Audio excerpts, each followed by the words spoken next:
Of Eagles, I Will Fly. I love that song. It's a great way to start my morning and remind me as we begin this celebration of what is true. We are the Center for Spiritual Living Midtown, and we welcome you to this time with us, this time where we can share together good ideas and a time to welcome and honor one another. We remind you each week that such is the nature of life, life with a capital L, that all it wants and all it requires, all it needs is the opportunity to appear. You're the opportunity for life to appear, for life with a capital L, for God to appear in its own form, in its form as you. You're the opportunity, and so am I, and so it is. And we celebrate that truth in all that we do and all that we focus. It is a part of our vision, and it is a part of our recognition of each other and who you are and who I am. Because what that says is that you're an opportunity for God, for life, whichever words you prefer, spirit, infinite intelligence, universal presence, to be and show up as something unique and wonderful. See, the pinnacle of oneness is not sameness. The pinnacle of oneness is uniqueness. You're a unique expression of that one power that shows up in everything, as everything, through everything. And that uniqueness is what we celebrate. We celebrate you for who you are and what you bring to life and what you bring through you into the world as life. That's why we honor all backgrounds, all ways of life, all walks of spiritual walks. We honor people of all ethnicities and races and all of those kinds of things. So all those things that we use to identify ourselves, oftentimes in ways that would separate us, in the knowledge and depth of oneness, that means we not only acknowledge and welcome you, but we celebrate you in that uniqueness. We are part of a larger national organization called Centers for Spiritual Living. Actually, it's an international organization, and we are celebrating, beginning today, a week of celebrating the Latino world. Partly because we have now graduated our first group of people, which you'll hear more about next week, who are going to be the ministerial or spiritual directors of centers all over Latin America. I was very happy to have been down in Mexico for that event last week or 2 weeks back in the beginning of August, and so it just brought me fully aware of what an international organization we really are. Here's our vision for that international organization.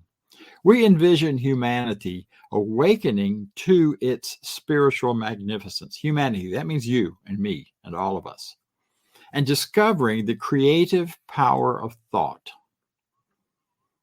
A world where each and every person discovers their own personal power and ability to create an individual life that works within the world and in the collective world for a world that works for everyone.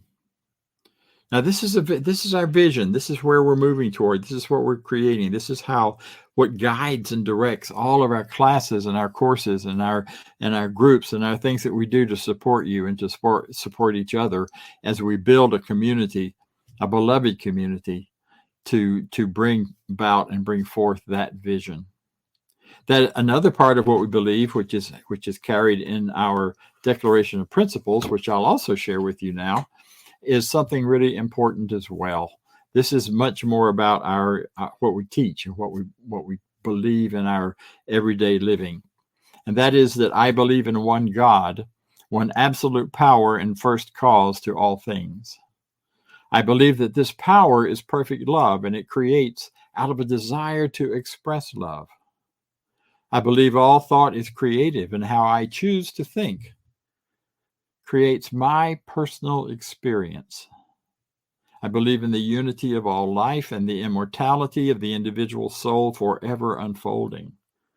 I believe in the eternal goodness, the eternal loving kindness, and the eternal givingness of God to all, and so it is. Now, we saw those words on the screen. I hope you read along with us. If you want to get another look and take some time with those words, they are on our website, cslmidtown.org. They're worth contemplating, and spending some time with. At this time, we are inviting one of our spiritual mind practitioners. Now we have a religious science practitioner, same thing. We are bringing forward one of our practitioners each week. A practitioner is someone who has studied the teaching, who understands this declaration of principles, along with other principles that are also connected to it, and understand it not just with a head learning, but with a heart learning, and with the ability to use it to change their lives, to create the lives that they desire, and to support others in doing the same thing. These practitioners are licensed by the international organization in order to support other people in finding their dreams, in finding their life of desire, in healing in all kinds of areas, whatever the area is that needs support. So today we have one of our co-leaders of our practitioners with us, who will share some ideas and will bring us a spiritual mind treatment or an affirmative prayer. So Doug Moody, good to have you with us. Take it away. Thank you, Dr. Bob Deen, and good morning, Center for Spiritual Living, Midtown Atlanta and beyond. It's a pleasure to be with you this morning. I got really intrigued about this topic when I was kind of creating our sign-up sheet for practitioners last month and seeing what topics were coming up. And I thought it just kind of spoke to me and resonated with me. I had no idea at the time when I was doing that what events would come into place since that time and today, this Sunday. But it is all in perfect timing. So this morning's topic that Dr. Bob Deen is going to share with you a lot about is when the road gets rocky. I think when the road gets rocky, we are really put to our best in terms of tests. And we find out what we're really made of. It's where the rubber really hits the road. And as I said earlier this morning, prior to the service, rocky road, it's more than just an ice cream. But I find that, a lot of times in these challenges, when we're along the path of our journey and we meet resistance or we come up against something that causes us to keep advancing or seemingly causes us to keep advancing towards our desired goals in life, I find it helpful to just kind of sit back. One of the things I've been involved in this teaching for a long time, and one of the things that I have learned through the years is a wonderful tool called perspective. And I think when the road gets rocky, it's a really good time to tune into perspective and maybe do a little bit of self-evaluation about what is my perspective and how am I seeing this situation. I was asked earlier if I had a quote, and it's not really so much a quote, but it's something my mom used to say to me when I was a kid all the time. And it's an old proverb that says, the grass is always greener on the other side of the fence. And my mom used to actually say the grass is not always greener on the other side of the fence. And that proverb came to mind. I've actually been reading this book, Joyous Abundance Journal. And it's by the Reverend Petra Wells and Kristen Sorensen. I actually bought this as a souvenir when I was at the Seaside Center for Spiritual Living in Encinitas, California, for my practitioner graduation. And I've really enjoyed the topics, especially this month, because they talk about journey along a creative path. And it's been very enlightening. But he also talked about perspective on one of these journal entries for September 17th. And I think in going back to this quote about the grass is not always greener on the other side of the fence, the quote in the journal entry that I read reminded me in terms of perspective, how are you seeing this? What is your perspective? Are you all caught up in seeing the problems and exhausting yourself in the challenges? Or are you just kind of taking a deep breath and stepping back and realizing possibly that you're already on the other side? Or maybe even bigger, the bigger idea here is, what if there was no fence? And so I think that's really important to think about. As I mentioned earlier, we all experience different events, but since I signed up to be the platform person for this Sunday, I did have a little bit of a rocky event. It'll be 4 weeks ago tomorrow, and that I lost my Labrador Retriever. 13 years, and a little guy that was very much loved. And it's really challenging. This has been kind of the rocky road that's presented itself to me in the most recent weeks. It can be very challenging, and it's very easy to get caught up in a sense of loss.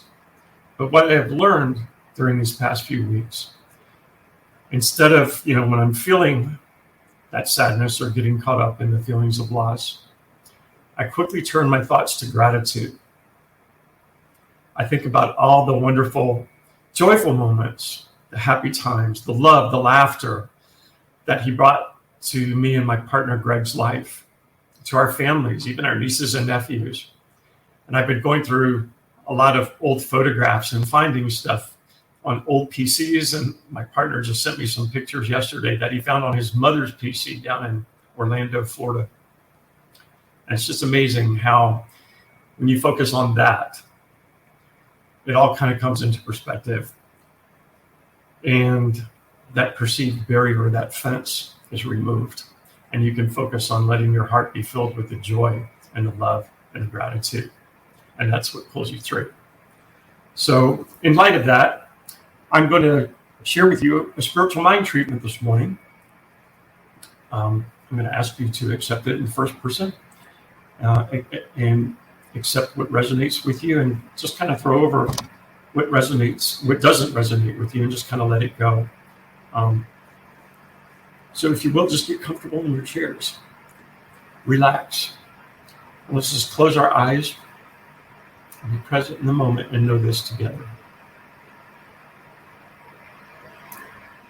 There's only one power, one divine presence, one infinite intelligence that is operating throughout the universe, that is operating through me and each person present right here, right now, and always. And I and each are one with this immense power and intelligence, because it is always, always, always within. All I have to do is call that power and presence forth and let it shine and radiate out into the world, expressing uniquely and perfectly, joyfully and beautifully, just as Doug Moody and just as each person present. And I know when I do this that I am one with the infinite creator of all there is around me and around each in this world. And this morning I call and claim divine wisdom, divine right action, and divine love, encircling and holding me in each present in that light of love, allowing us to face any challenges that present themselves in our lives, reminding us about the key gift of perspective and how that perspective can shape our words, our thoughts, and our experiences in our lives. And I allow this divine wisdom to express fully and beautifully and gracefully and easily through and as me, knowing that it is doing its good and perfect work in the world, that it brings me and each to a greater expression of life. And with faith, I know that I am exactly where I need to be in achieving the dreams and desires and goals that I have set for myself. And this is possible for me, it is possible for you, it is possible for each and every one of us. This excites me. And I know that I am divinely guided, and I am grateful for this spirit, for this presence of spirit within me that is always working perfectly. And knowing this, I release my word into the universal law, knowing it is done, already complete. I simply let it be so, and it is wonderful. And so am I, and so are you, and together we say, and so it is. Thank you. We've got some great music. The Empower music artist, Patricia Bahia, with the song Uncharted. Thank you. Staring at the cracks in the ceiling, trying to find a way to my dreams and wondering when I'm ever gonna get there. It seems so close, I could reach out and take it. Then I worry I might not make it, but I can't get caught up. I just gotta feel the fear and do it anyway. No more waiting, no more hesitating. No map to show me the right way to go. No satellite, no well-paved road. My future destination is unknown. I found my way in the dark by the stars in the night, by the song in my heart. I know I'll be alright. Open-hearted, living life uncharted. I may not know just where I'm going, but every day I'll learn from not knowing. Won't take advice from unhappy people. That's my only rule. They say I should be realistic. I think they're just pessimistic. And even if it makes me a misfit, I gotta go my own way. So no more waiting, no more hesitating. No map to show me the right way to go. No satellite, no well-paved road. My future destination is unknown. I'll find my way in the dark by the stars in the night, by the song in my heart. I know I'll be alright. Open-hearted, living life uncharted. I gotta learn to trust my instincts and not to overthink it. Every flower's born knowing how to bloom. No map to show me the right way to go. No satellite, no well-paved road. My future destination is unknown. I'll find my way in the dark by the stars in the night, by the song in my heart. I know I'll be alright. Open-hearted,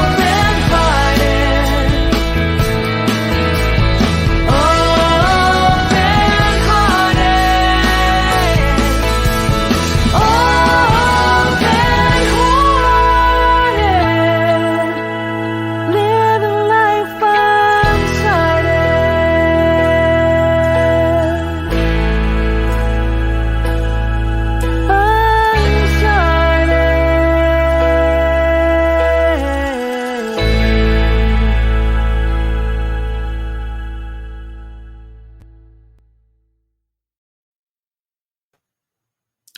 A Life Uncharted.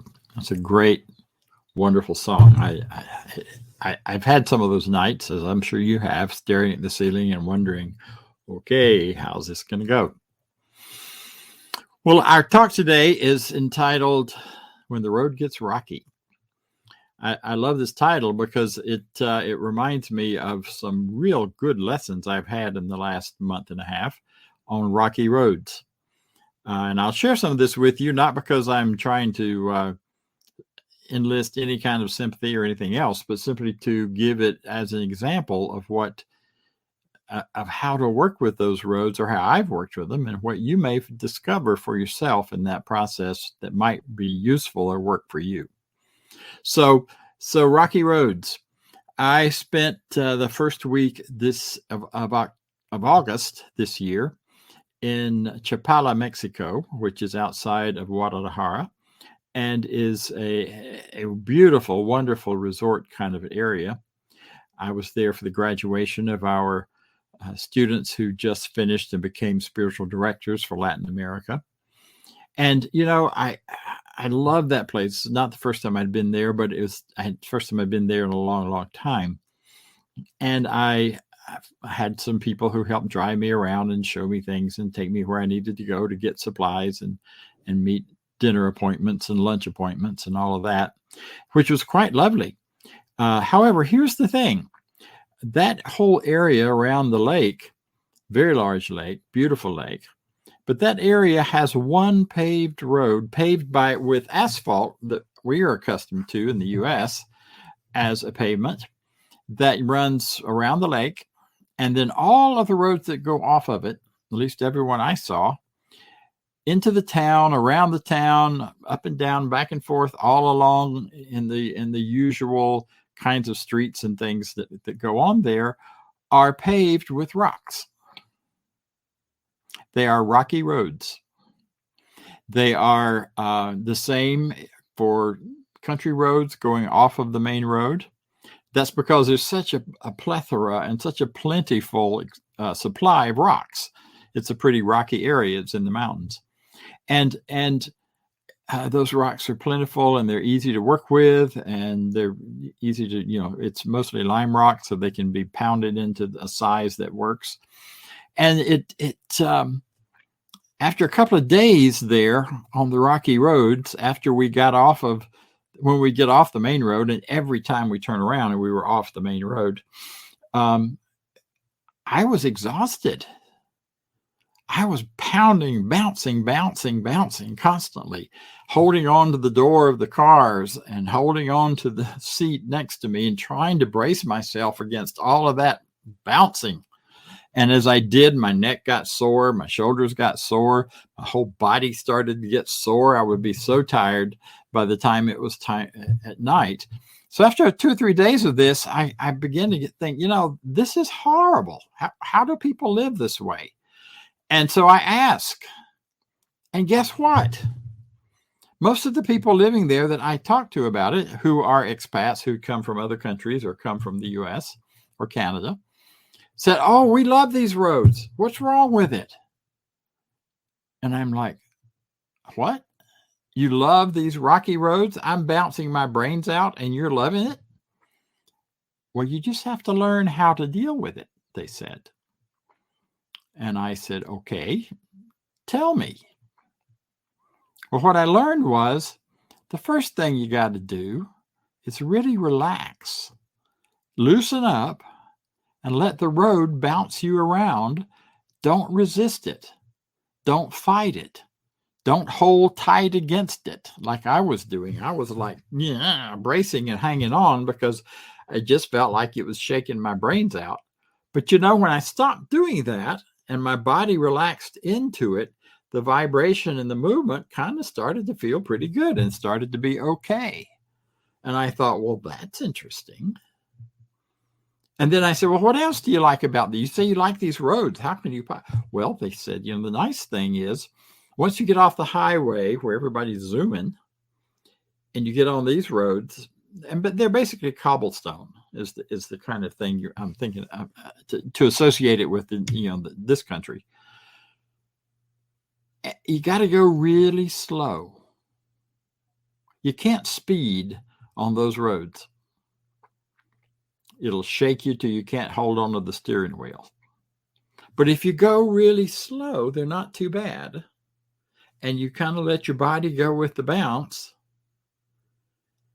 And so we don't need stop signs, because when people approach an intersection that's from one cobblestone road to another, you don't really have to worry about who's got the right of way, because there's plenty of room to stop because you're not going fast. And so by not going fast, as you're going down these little streets in these really beautiful little towns, you're going slow, you're bouncing, but you're getting to really see the surroundings around you and go deep in that recognition. And people, I discovered, they really honor one another on the roads. because we're all in the same boat. We're all moving through life. We're all moving. I hope you're getting that these are metaphors as well as the reality of the actual functioning of day-to-day life. But we discovered that people just honor and respect each other and their situation because everyone is bouncing along together. One day when we were coming back from a lunch, we were on one of the city streets, one of the town streets, and got behind a wheelchair. Guy in a wheelchair. He was probably in his 60s. And he couldn't get out of the road because there were big high curbs on each side. The road was pretty narrow, too narrow to pass him. And we just went really slow behind this guy for about a block. And the cars were kind of piling up behind us. And nobody blew their horn. Nobody got all bent out of shape about this guy blocking the road, because he wasn't. He was progressing, moving down, bumping over the rocks, bumping over the rocks, bumping over the rocks, slowly getting, waving to people up on the sidewalk. Clearly this was his neighborhood and he knew everybody out there, because the folks kind of tend to live outside. They don't live shut away in their little houses. Everybody's out in the street or on the sidewalk in front or in a patio or whatever to see and connect with each other. And I just thought it was wonderful that here we are coming back from lunch, got an appointment. Doesn't matter if we get there on time too much because we got plenty of time. And even if we didn't, honoring and not rushing this guy in the wheelchair was far more important than any appointment I might be going to or we might be going to. And I thought, wow, what a difference. No one blowing the horn, no one trying to push around him. And he went about a block until he got to a place where he could get off of the road because of the sidewalk curbs being so tall. And he actually just turned into the side street. And we went past him and waved and kept going. He turned around and waved to everybody and kind of saying thank you for letting him get on down the road. And it was just phenomenal. So I highly recommend try a rocky road sometime if you haven't already, because there's a whole lot we'll learn. And whether you're looking for rocky road or not, we're going to have them in our lives. They show up. I have some internal rocky roads that I've learned to navigate. One of my biggest internal rocky roads is one of the big rocks, and some of the rocks that keep showing up at times is you're not good enough. Nothing you do will be good enough. Keep trying. Keep going for the better, because the best is never good enough. And I can't tell you how many years I spent doing that rocky road the same way I did in the car to begin with, hanging on tight, fighting it, pushing it, trying to get something going more than it was. And only in the last year or two, I've learned to relax, let go. Recognize that whatever I am doing and whoever I am being in any given moment is enough and is good enough. Another rock that people often have is that they don't belong. Wherever they are, whatever they're doing, whatever group they're in, they just don't belong. I don't belong here. I don't connect. I'm really different. And we can all go down a list of how we're different from everyone else, probably. We probably have ideas about our uniqueness being terminal because we're so unique. Those ideas add to the bumpy road. One of the real bumpy roads that I've had to work with in the last 2 years, a year and a half, is loneliness, being alone, enjoying my world of my walls in my apartment and you guys on screen and not much else because of the isolation, because of COVID, all those things you know. You may have had a rocky road from the health issues that you faced this last 2 years.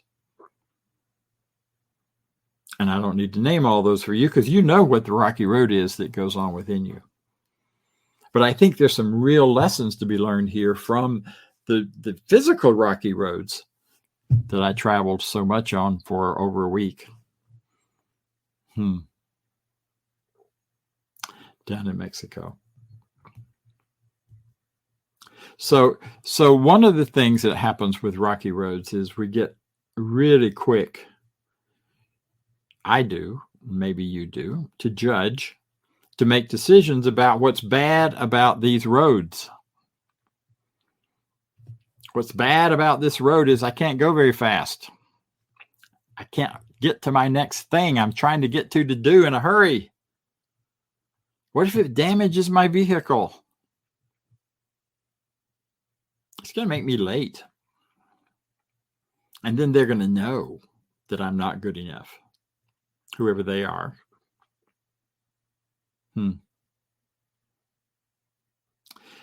Sometimes they hurt, especially if you hang on tight and really try to brace against them.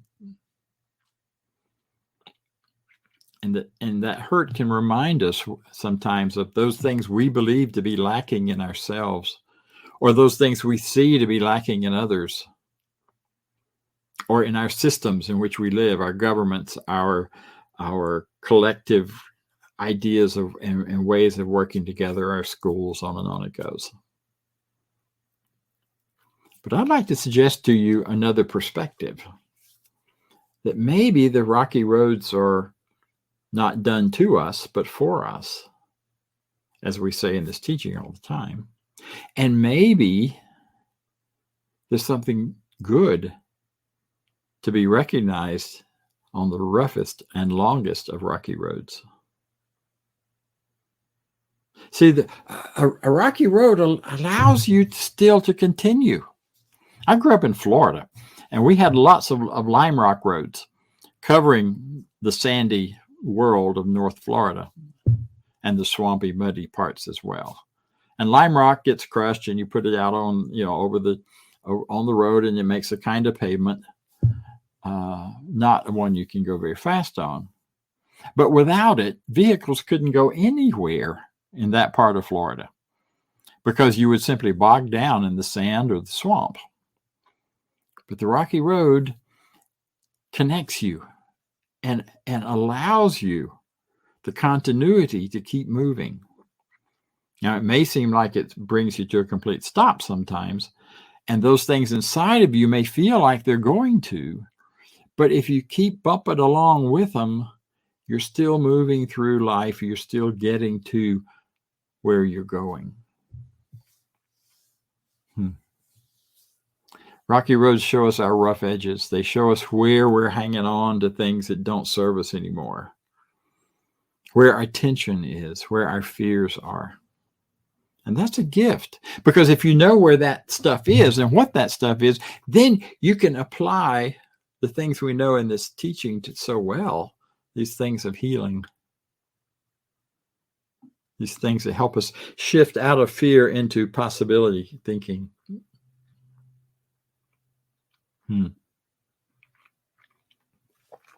Rocky roads provide a means for connection.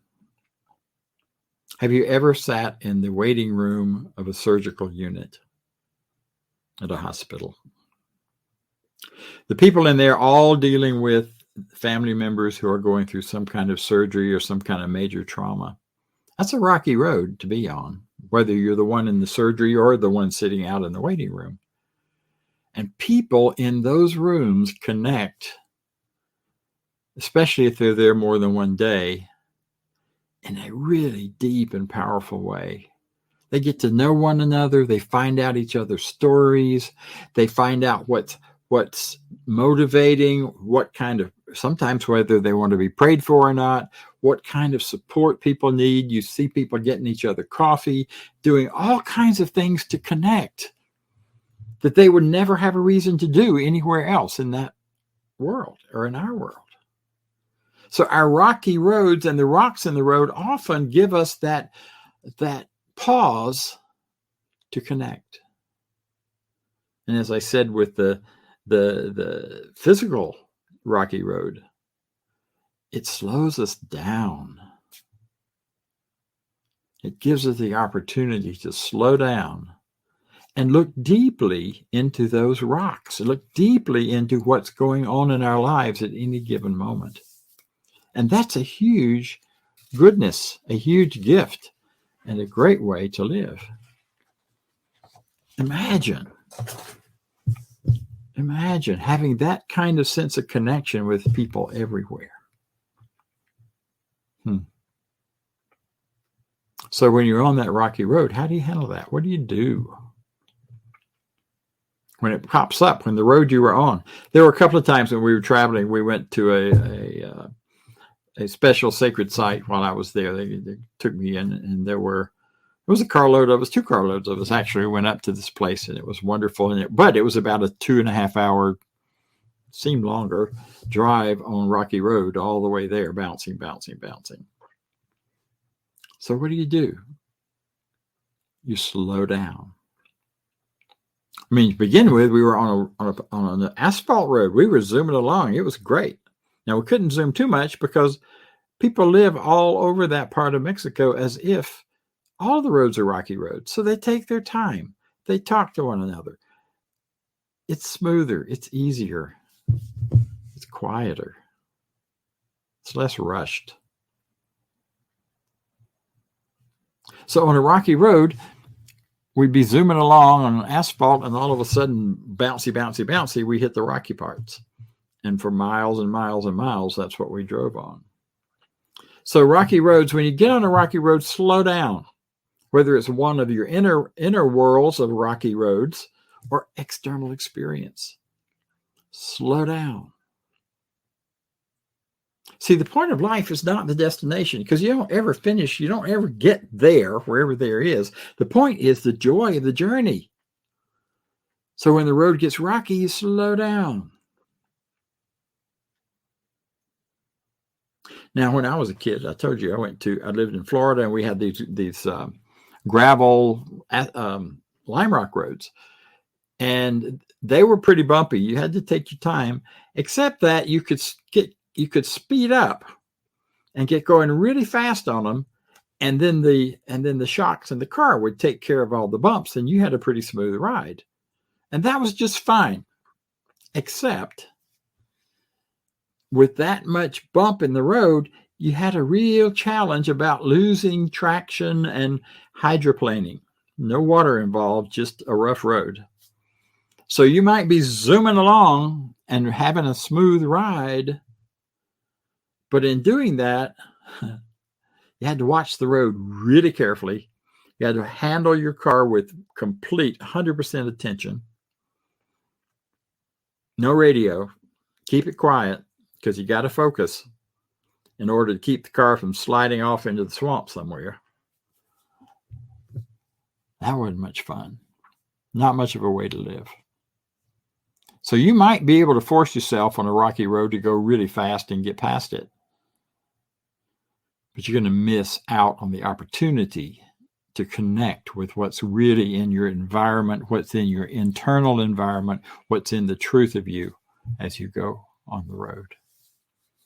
So relax, slow down, pay attention. Let the flow, let the road itself determine the flow, and don't resist it. It's kind of like we talk about surrendering to the process. You know, my personal rocky road of the last part of August was COVID-19. I've talked about that before. And, you know, not only did it slow me down, it brought me to a stop in all of the areas of my life except self-care. And I went into a deep awareness of everything happening in my physicality and in how to support that and what was going on inside. I paid such close attention.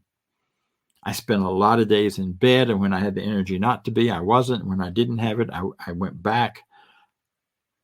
I listened to what I could do about food, what would stick and what wouldn't, what tasted good and what tasted like strange things I never imagined food tasting like. All of those things they talk about with COVID.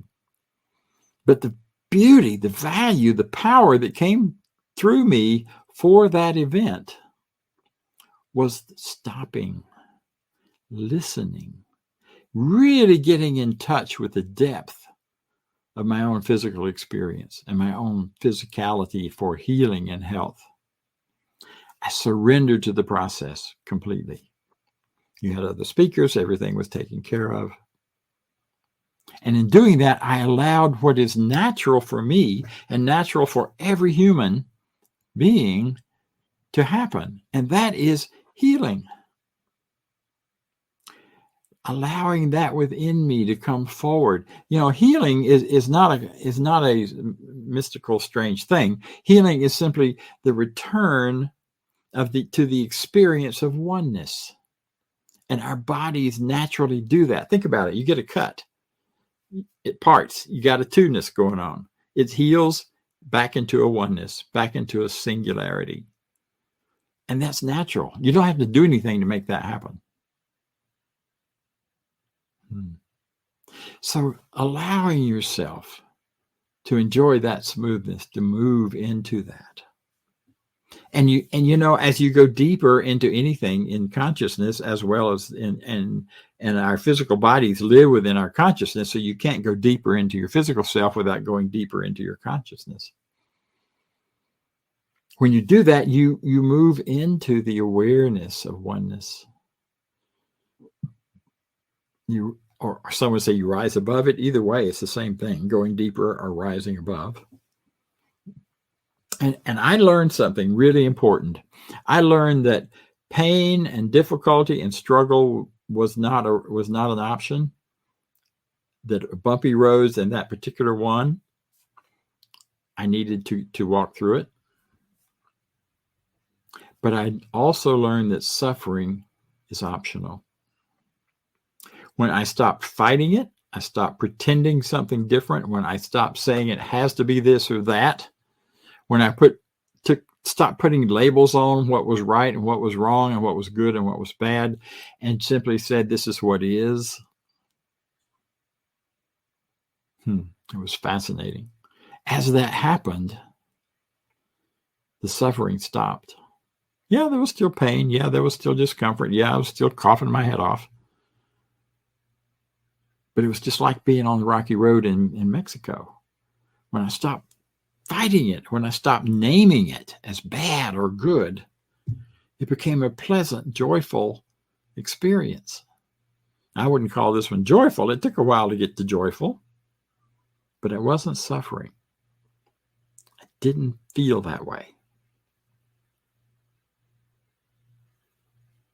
So a way through and around, and as you're walking through these rough road times, rocky road times, what I'm really kind of pointing to and guiding you toward, or trying to activate in your own thinking, is the idea that the way through any tough time is to practice the presence of the oneness, practice the presence of God in your life in some way all of the time. And if you're in the habit of doing that anyway, when you hit that rough road, it'll be easier, but you're still going to have to slow down and pay attention. So in it, you look for the opportunity to practice the presence and look for that something more or deeper that's drawing you or pulling you. Perhaps something to be healed, something to be known. One of my favorite teachers used to stomp her foot and say, I demand to know what there is to be known here. I demand to see the love in this right now. I demand to know what I need to know. Before you ask what I need to fix, what I need to take care of, what do I need to know? And then listen.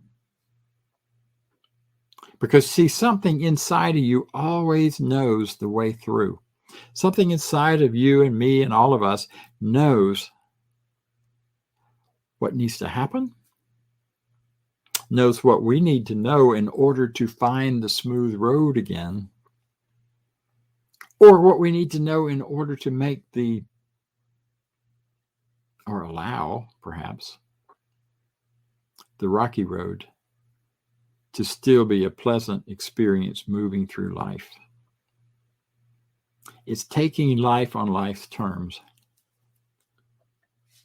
And that's a sweet thing. That's the thing that absolutely serves us beautifully. So what happens here is that we sink more deeply into the oneness. There is one infinite reality. We call it many names, including but not limited to God, life, universal spirit, infinite intelligence, first cause, or the thing itself. Many things. That one infinite power in which we move and live and breathe and have our being. This one infinite reality is undivided and complete and whole within itself. So none of these rocky roads are disconnected from the system. They're still part of the whole. This oneness creates everything out of itself, rocks and all. And therefore includes both the absolute and the relative, the universal and the individual, both the tangible, the things we can touch, taste, see, and feel, and the intangible in our thoughts and our minds. It is both physical and metaphysical aspects of reality. So we are called from the rocky road to acknowledge divine order in everything, regardless of the conditions, rocky or smooth. And when I judge my road as rocky, when I call it that, when I see it as that, then I look for the lesson. I look for what am I to learn from this? Well, how can I grow from this? How can I become a greater expression of the infinite that I am? And I affirm, and I allow, and I accept, and I receive soothing, healing love. Because ultimately, that's all there is. So as a very last resort in dealing with this rocky road stuff, another option is to pull off the side of the road and get yourself some rocky road ice cream. And while you're enjoying the sweetness, and if you like chocolate, the chocolateness, and the lumpiness, and the marshmallows, and all of that stuff in Rocky Road ice cream, while you're sitting there soaking it up, let that energy and power and life within you begin to show you where to go back on the road, when to go, how fast to go, how to handle whatever is coming up for you. Because that truth and that power is available within you every moment of every day. We just need to stop, draw aside, and listen. And that is good, and that is very good. Because you are wonderful. So am I, and so it is. Thank you. And now we're going to hear from Vance as to how we can together support this wonderful center. Thank you. Thank you, Dr. Bob. That was an awesome talk on the metaphor between life and roads. And so as we come together every Sunday and support the center by our presence, whether you're here or listening later on, it's a great opportunity to give and share and expand this service that we provide. And in doing that, it's awesome. Yeah, the link there, cslmidtown.org/donate. And you can set it up on a recurring basis if you're so inclined to do that, or just on a one-time giving basis. That's all possible.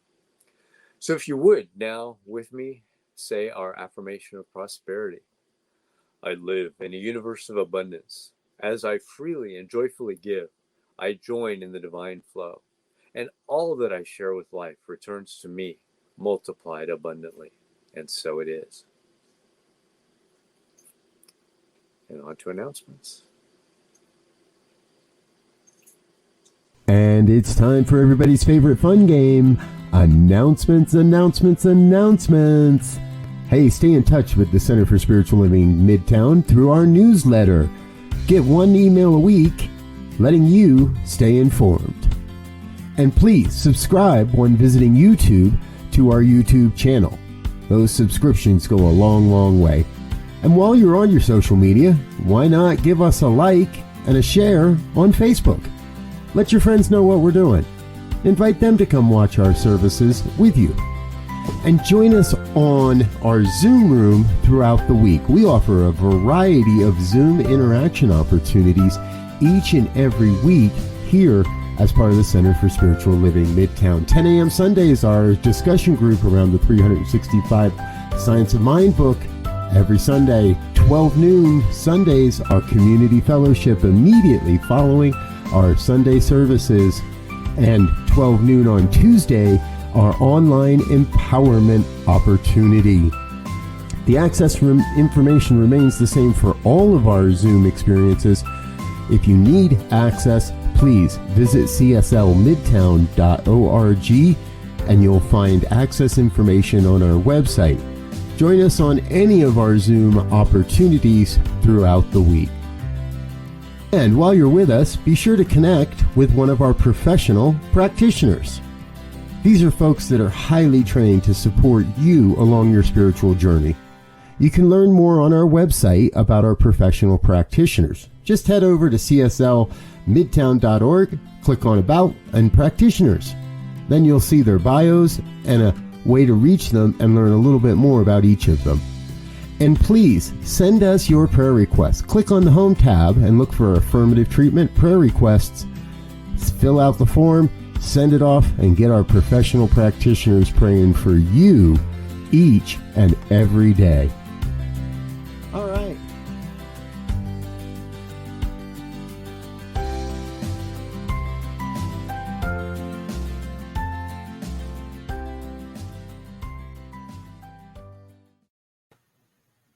Thank you.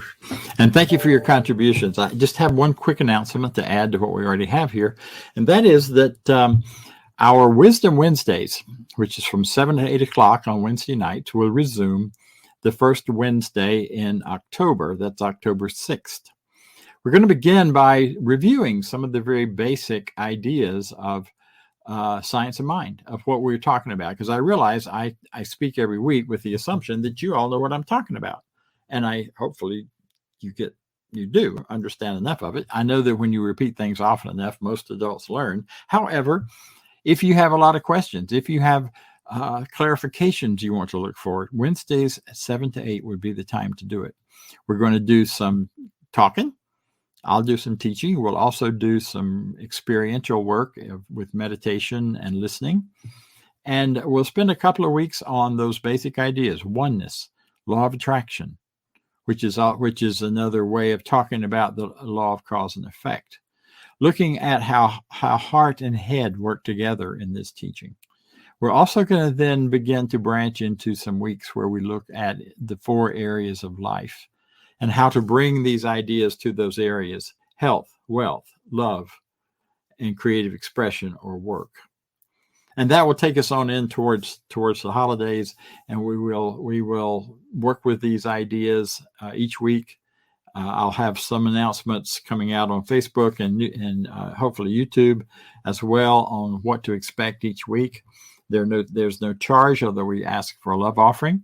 And if you are so inclined, we'd love for you to join us any Wednesday, 7 o'clock Eastern Time, on this same Zoom channel. For those who are on Zoom, that's the only place it will be. We will not be broadcasting it on Facebook, but because of the interactive opportunity for you to talk back to me and for us to do some learning together. So with that and with all of the wonderful things that have happened today, I'm grateful you were with us. I'm grateful that we have this opportunity. What an amazing world we live in, that we can talk and be with each other. I just saw a pop-up message from someone in Hawaii, and I went, wow, how wonderful that we can talk across time and space. So join me, if you will, then in our closing affirmation of life.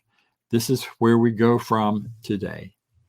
I leave this place now knowing something better than I knew before. I go forth into the world with a heart full of love and a mind full of good sense. Yeah.